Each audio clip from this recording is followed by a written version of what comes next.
মানুষের কণ্ঠস্বর। আজকে পুঁটিপাত শুধু তাই বিনোদন নয়, এই এক সময় যাত্রা। সেই পুঁথির পাতা খুলতে আসছে আমাদের সবার প্রিয় রেদওয়ান, আর তার সাথে আসছে রবিন ও রেজা।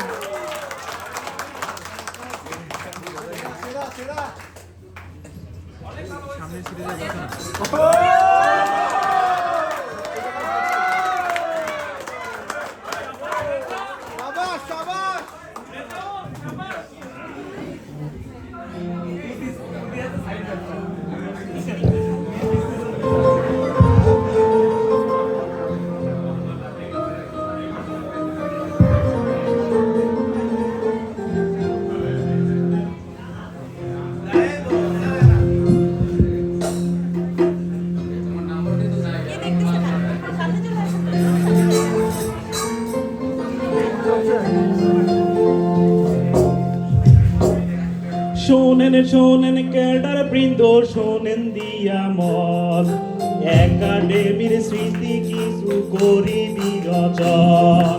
সারাদিন ঘুরে ফিরে হয়ে গেছেন কাবু, পুঁথি নিয়ে হাজির হইলাম আমি রেদওয়ান বাবু।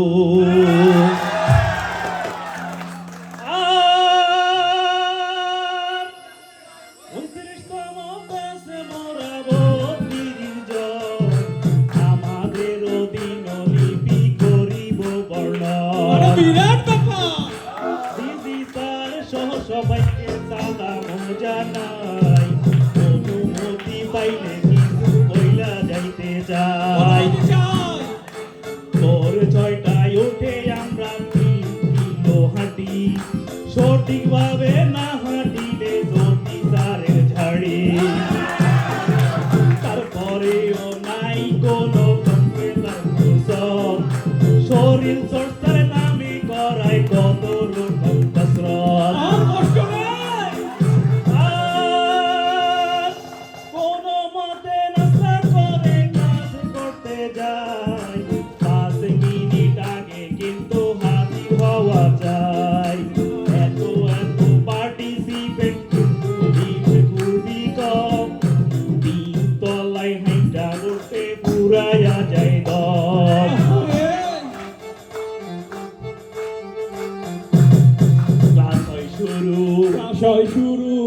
ক্লাস হয় শুরু, কত গুরু লেকচার দেন যে ভাই, দুই একজনে জায়গা থাকে বাকিরা ঘুমায়। তারা ঘুমের দেশে আরামাইসে সময় করে পার। মাঝে মাঝে দেখতে আসেন শ্রদ্ধেয় লীনা স্যার, তারা পড়ে ধরা, তারা পড়ে ধরা আধা মরা তাদের অবস্থা। রোল নাম্বার লিখে করেন সকলের ব্যবস্থা। তারা ঘুমিয়ে থাকে, যারা ঘুমে থাকেন নাকের ডাকে মাঝে মধ্যে জাগে। প্রশ্ন করার সময় আবার হাত উঠায় আগে। তারা বিশাল জ্ঞানী, বিশাল জ্ঞানী, তারা বিশাল জ্ঞানী। খাইয়া পানি বাথরুমেতে যায়, ধীরে মিশে টান দেয় তোমরা সলাকায়। এত এত নিয়ম হেতে যেন বাসবাগান, লাঞ্চের পরের ক্লাস যেন বিভীষিকার নাম। ওর পেটে খাওয়ার পর কি ক্লাস করা যায়? স্যারকে দেখলে পাশের জন থেকে জাগায়।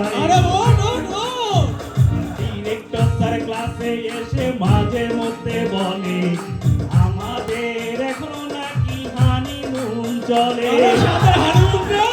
না জানি শেষ হবে কবে এই হানিমুন, চাপ নাকি বাড়াই দিবে আরো কয়েক গুণ। তার বড় মানতাম শুধু ক্লাসে যদি হতো, অ্যাসাইনমেন্টের নামে তারা যন্ত্রণা দেয় কত। ক্লাসের মধ্যে আছে আবার আইএলটিএস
থাকে। ভুল ত্রুটি হয়ে থাকলে করে দিবে